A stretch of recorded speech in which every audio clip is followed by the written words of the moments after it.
I'm all finished with my 5 rounds, apart from one last stitch I need to work, and I wanted to just hold here until I got to show you. So I'm going to work this last stitch, and then instead of joining with a slip stitch, I have cut my yarn. Give yourself a decent sort of 10 to 15 centimeter tail and pull it right up and out.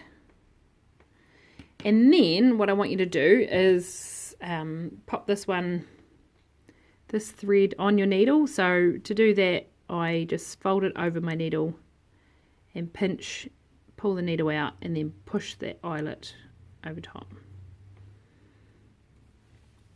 Now we are going to recreate what we've got going along the tops of here. So I want you to put your needle underneath the 2 loops. So I've got the right side facing me. So pop your needle under the 2 loops of that first stitch. It could be marked for you still, which would be handy. And pull it right through.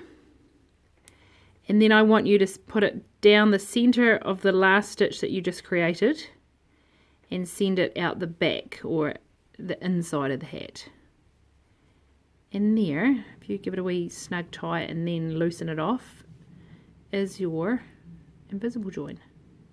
It's a wee bit hard to see cream on white surface, but then I just spin this around and pick up a couple of bits of wool from the other stitch, pull through so you've got a little loop, and then flip your needle through that a couple of times, and if you pull down on that, tighten it up. And then send your end through somewhere so it's all hidden. I like to send it long enough so that if it happened to wiggle its way out, I can get it and attach some wool to it to sew it back on again. So snip those off. Look at that. So I'm going to go and sew my other ends in. I've got a couple of ends in there.